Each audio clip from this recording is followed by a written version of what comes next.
Hey guys, good morning all of you. तो हम कहाँ थे? मेडिकल सर्जिकल नर्सिंग एमएसएन के अंदर हम जीआई सिस्टम देख रहे थे और जिसपे हमने पेप्टिक अल्सर, सेंडिफर सिंड्रोम, अपेंडिसाइटिस और जीईआरडी कवर कर लिए थे और उसके साथ जो एग्जाम में एमसीक्यूज बन रहे थे वो भी हमने देख लिए थे साथ साथ में। आज का हमारा टॉपिक है गैस्ट्राइटिस। ठीक है, तो चलते अपनी क्लास की ओर। तो गैस्ट्राइटिस क्या होता है? Gastritis it is the inflammation of the stomach. क्या है? स्टमक का इन्फ्लामेशन ही कहलाता है गैस्ट्राइटिस। ठीक है, ये स्टमक है और इसका जो इन्फ्लामेशन है उसको हम क्या कहते हैं? गैस्ट्राइटिस कहते हैं। तो यहां लिख लेते हैं इन्फ्लामेशन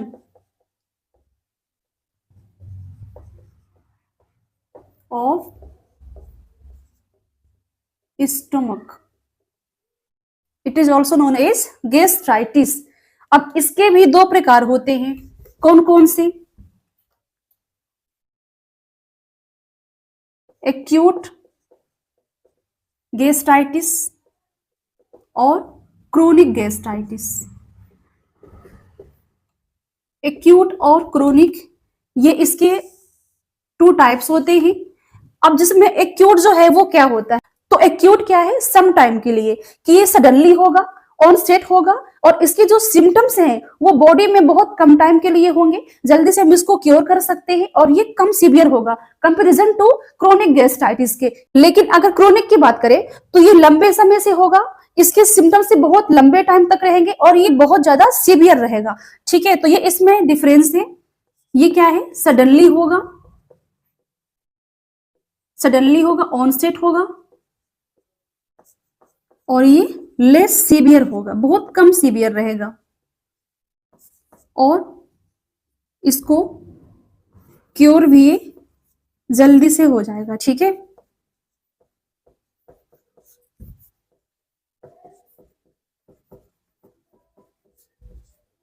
वही बात करें क्रोनिक की तो ये क्या है? ये क्रोनिक टाइम से होगा,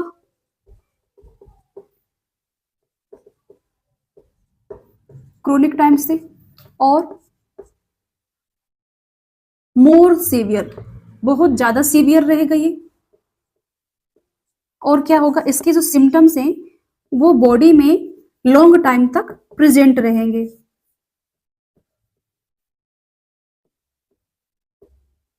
ये इसका डिफरेंस है। ठीक,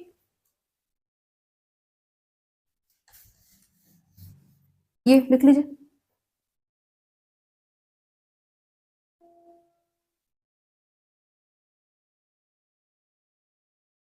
हो गया। अब इसके अगर हम कॉज की बात करें तो एक्यूट में जो मोस्ट कॉमन कॉज होता है, एग्जाम में एमसीक्यूज भी पूछता है इस पे, मोस्ट कॉमन कॉज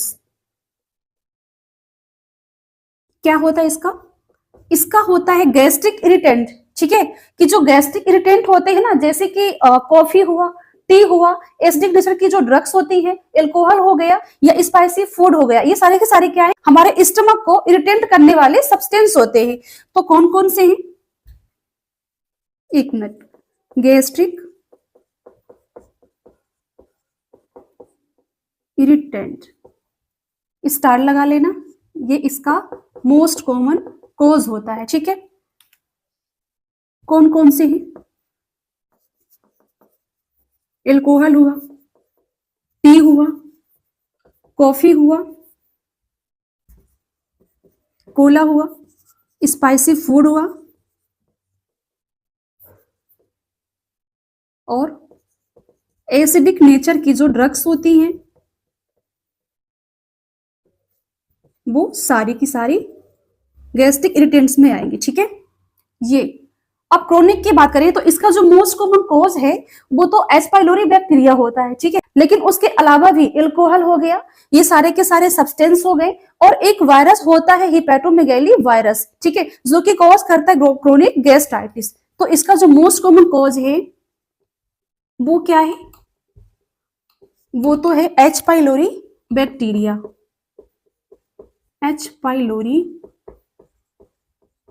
बैक्टीरिया। ठीक है, ये इसका मोस्ट कॉमन कॉज होता है। ठीक है, इसके अलावा एल्कोहल,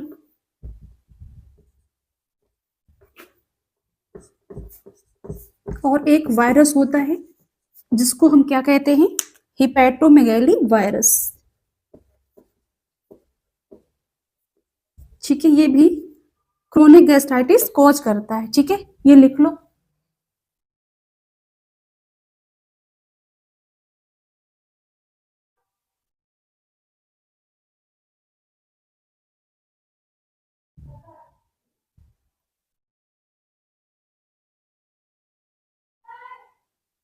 हो गया।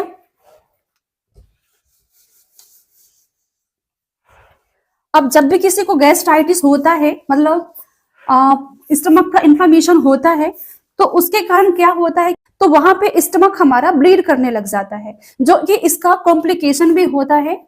तो एक मिनट, मोस्ट कॉमन कॉम्प्लिकेशन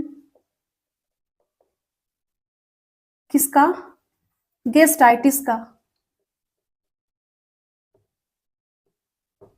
क्या होने वाला है, हेमरेजिक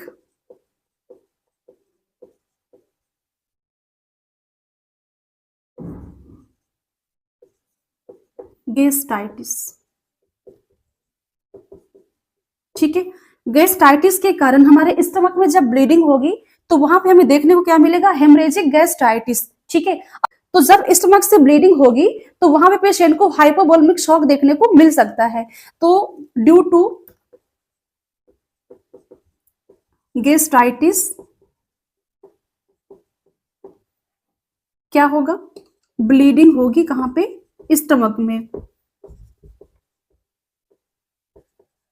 ठीक है, अब इसके कारण पेशेंट को क्या हो सकता है, हाइपोवोलेमिक शॉक, हाइपोवोलेमिक शॉक देखने को मिल सकता है।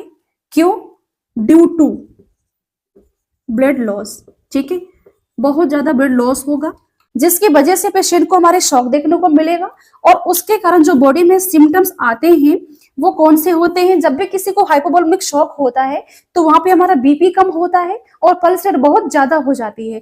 तो कौन कौन से सिम्टम्स आएंगे, टेकिकार्डिया होगा, टेकिकार्डिया और हाइपोटेंशन होगा। पेशेंट को यहाँ पे बीपी कम और पल्स उसकी ज्यादा हो जाएगी। ठीक है, तो ये इसका कॉम्प्लिकेशन होता है, स्टार लगा लो। और इसके अलावा भी कुछ सिम्टम्स हैं, एक मिनट यहां लिख लेते हैं साइड में। क्या हो सकता है, पेशेंट को हिमेटेमेसिस होगा, हिमेटेमेसिस होगा और ओक्यूल्टा ब्लड इन स्टूल। ठीक है, पेशेंट को वोमिटिंग में ब्लड आ सकता है, पेशेंट के स्टूल में भी ब्लड आ सकता है। ठीक है, इसके कारण, तो ये लिख लो।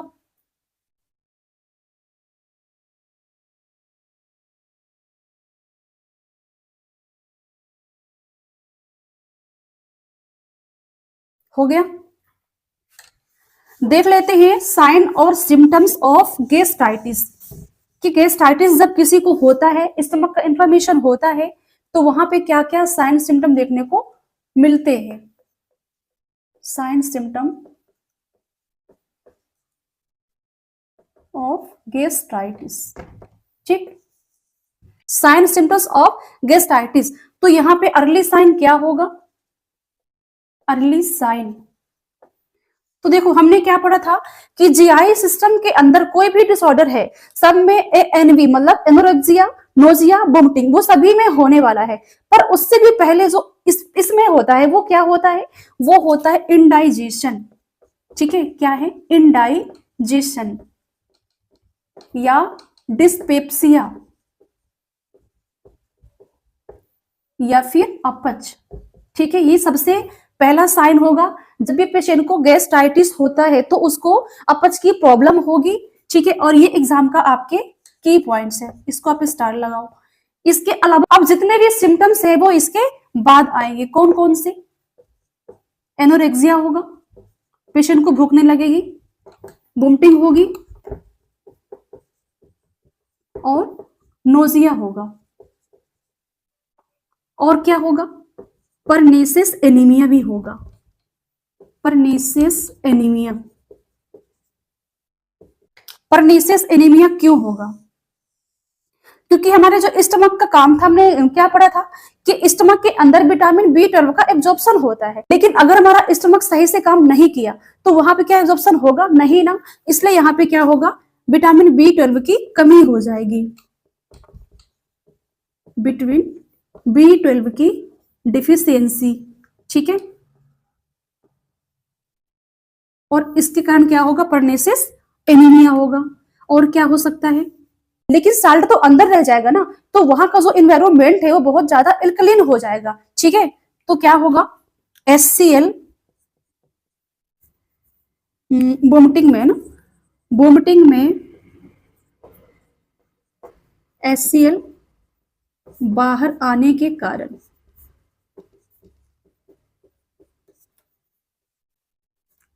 ये, ठीक है।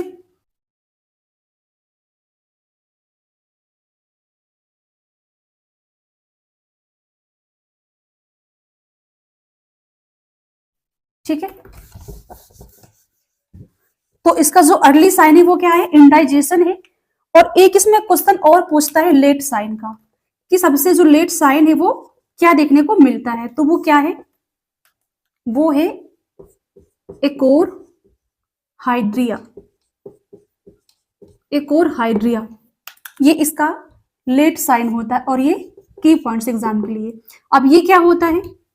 HCl सिक्रेशन का absent हो जाना, कि जब लंबे समय से HCl बाहर निकल रहा था, अब वो निकलता ही रहेगा, तो एक टाइम ऐसा आएगा कि वहां पे HCl की बहुत ज्यादा कमी हो जाएगी, वो बन ही नहीं पाएगा, तो सिक्रेशन उसका रुक जाएगा। ये होता है एकोर हाइड्रिया, absent ऑफ HCl सिक्रेशन, ठीक है। और ये इसका लेट साइन होता है।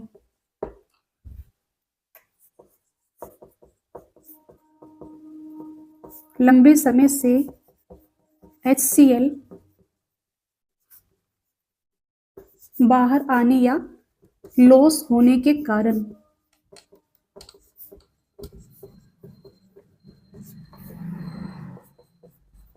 HCl का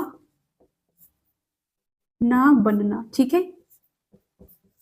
ये होता है एकोर हाइड्रिया। ये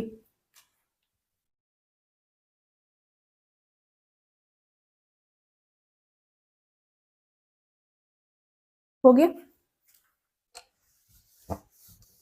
देन देख लेते हैं डायग्नोस्टिक टेस्ट।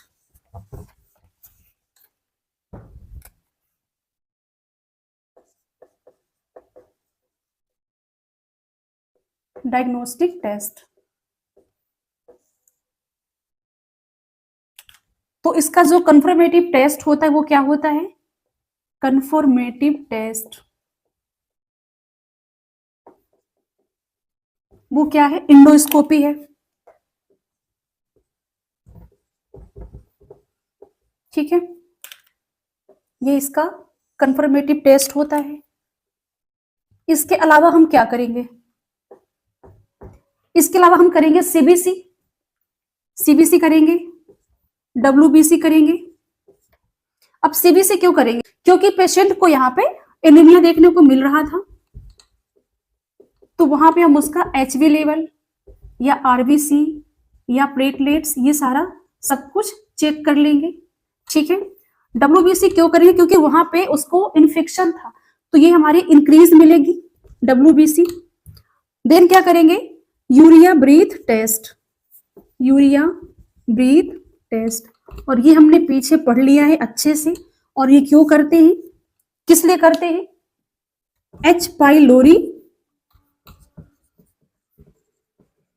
बैक्टीरिया प्रेजेंट है वहां पे या अब्सेंट है, उसको पता लगाने के लिए हम यूरिया ब्रीथ टेस्ट करते हैं, ठीक है। ये ये लिख लो।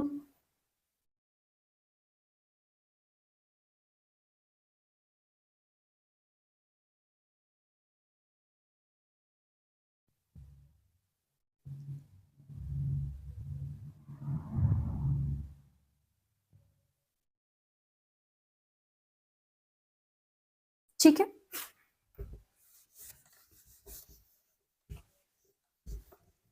अब क्या है मैनेजमेंट। मैनेजमेंट हम क्या करने वाले हैं, मैनेजमेंट। तो सबसे पहले हम इसमें देखेंगे डाइट। पेशेंट को हमें डाइट कौन सी देनी है, डाइट हमें उसको देनी है प्रोटीन डाइट, ठीक है। कौन सी, हाई प्रोटीन डाइट देनी है।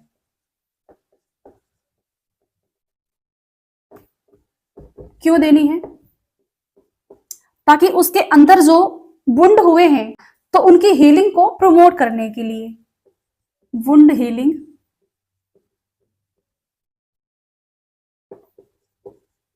बढ़ाने के लिए, ठीक। और क्या देंगे उसको, CHO मतलब कार्बोहाइड्रेट, ठीक है, ताकि उसको वो इजिली डाइजेस्ट कर सके। स्टॉप क्या करेंगे, स्टॉप करेंगे उसको हम फैट, क्योंकि इसको ये डाइजेस्ट नहीं कर पाएगा इसलिए।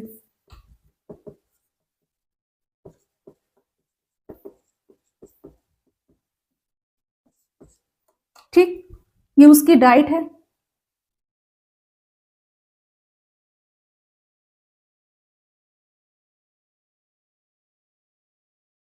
हो गया। मेडिसिन में हम क्या देने वाले हैं उसको, एक मिनट, मेडिसिन,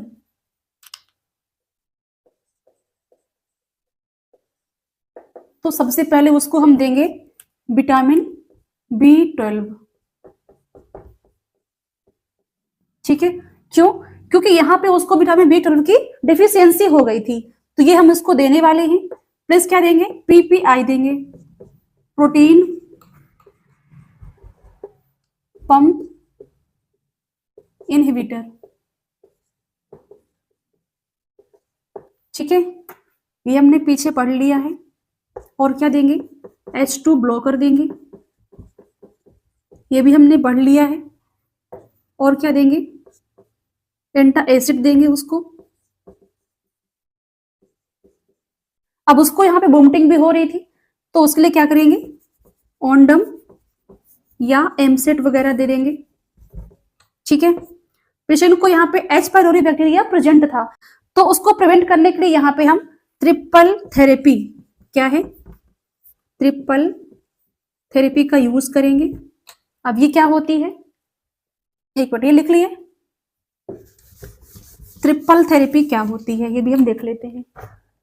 ट्रिपल थेरेपी,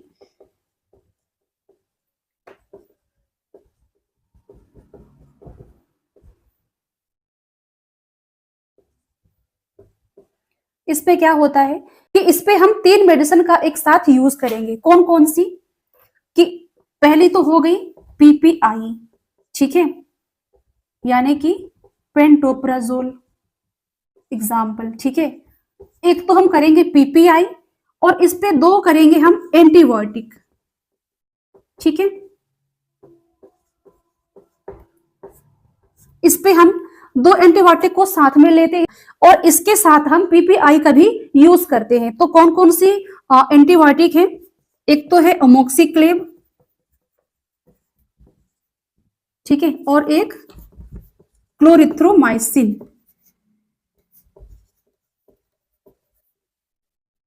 ये इनको हम साथ में यूज करते हैं। और ये क्यों करते हैं कि जो एच पाइलोरी बैक्टीरिया होता है, एच पाइलोरी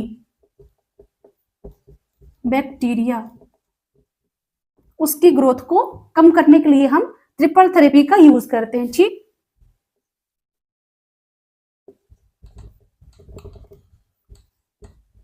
ग्रोथ कम करने के लिए, ठीक, ये हुआ। अब इसके अलावा भी इन केस अगर उसका वोमिटिंग नहीं रुक रहा, ठीक है, कि पेशेंट को सीवियर वोमिटिंग हो रही है, कंट्रोल हो ही नहीं रही है, तो वहां पे हम क्या करेंगे, पेशेंट को हम NBM रख देंगे, ठीक है। तो इन केस अगर पेशेंट को सीवियर वोमिटिंग हो रही है तो क्या करेंगे, पेशेंट को हम NBM रख देंगे, ठीक है, उसको हम मुंह से कुछ भी नहीं देंगे, उसको हम फ्लूइड स्टार्ट कर देंगे, आईबी फ्लूइड स्टार्ट कर देंगे, और TPN means total parental nutrition. ठीक,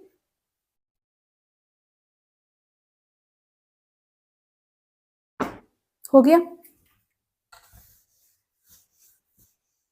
टीपीएन, इस पे एक क्वेश्चन आता है एग्जाम में कि इसका जो मोस्ट कॉमन कॉम्प्लिकेशन है वो क्या है।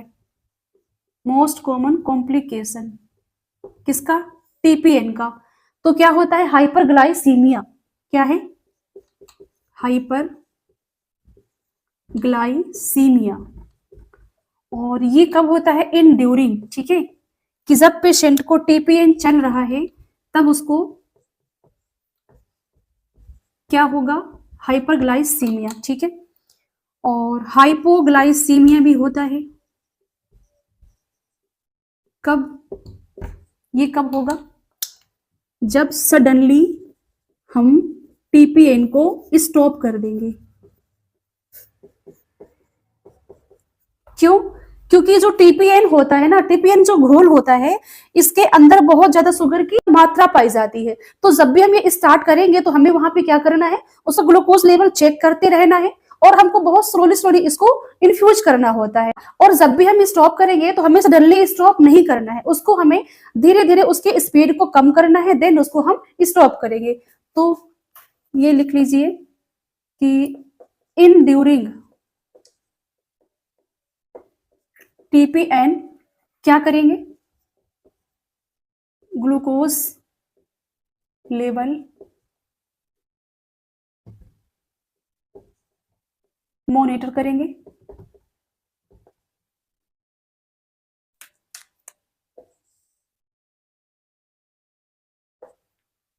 ठीक है, और स्टॉप करेंगे हम उसको धीरे धीरे। ठीक है, धीरे धीरे, नॉट सडनली। उसको हम सडनली स्टॉप नहीं करेंगे। ठीक है, तो ये हुआ आज का टॉपिक।